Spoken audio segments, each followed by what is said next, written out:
भगवान श्री कृष्ण ने जब मोहिनी रूप धारण किया तो उनके सौंदर्य पर 33 करोड़ सभी देवताओं ने मन में यही कामना हुई कि ऐसी सुंदरी उनकी पत्नी बन जाए।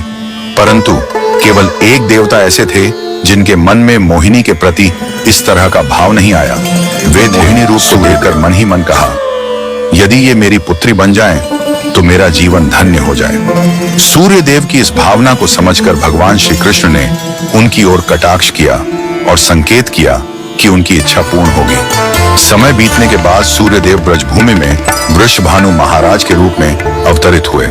वृषभानु जी ने तपस्या की और ब्रह्मा जी से प्रार्थना की कि उन्हें ठाकुर जी की पुत्री के रूप में प्राप्ति हो।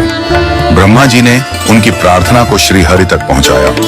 ठाकुर जी ने विचार किया वासुदेव के यहाँ पुत्र के रूप में जन्म लेने वाले हैं, लेकिन प्रेम की स्थापना के लिए एक विशेष अवतार लेना होगा। ठाकुर जी ने अपने रूप को दर्पण में देखा और उस दर्पण में उन्हें ऐसा रूप दिखाई दिया जो स्वयं ठाकुर जी को भी मोहित कर गया।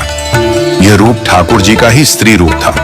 उन्होंने इस रूप को स्थिर किया और लक्ष्मी जी के वस्त्रों, आभूषणों और श्रृंगार सामग्री का उपयोग करके इस दिव्य स्वरूप को सजाया।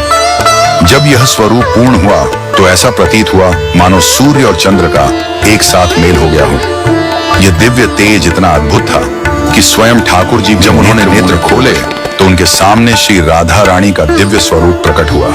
श्री राधा के प्राकट्य का समय सुबह 4 बजे का था, जो ब्रह्म मुहूर्त का समय है।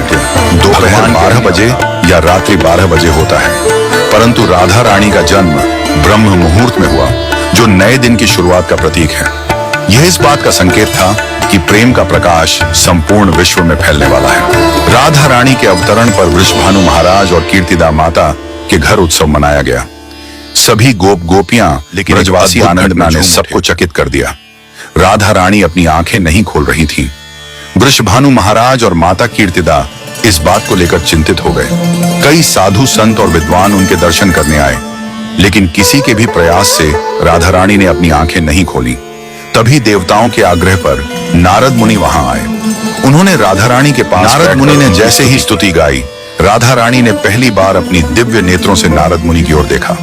उस समय राधा रानी का स्वरूप ऐसा था मानो मृग नयनी सुंदर बालिका अपने पालने से झांक रही हो।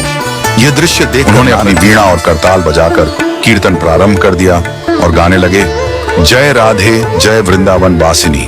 वृषभानु महाराज यह अद्भुत दृश्य देखकर भाव विभोर हो गए। उन्होंने राधा रानी को प्रणाम किया और स्वयं को धन्य माना। उन्होंने अनुभव किया कि उनकी पुत्री कोई साधारण बालिका नहीं। इस प्रकार श्री राधा का अवतरण प्रेम की स्थापना के लिए हुआ। ठाकुर जी ने ज्ञान, धर्म और वैराग्य की स्थापना के लिए कई अवतार लिए, लेकिन प्रेम की स्थापना के लिए श्री राधा का अवतरण हुआ।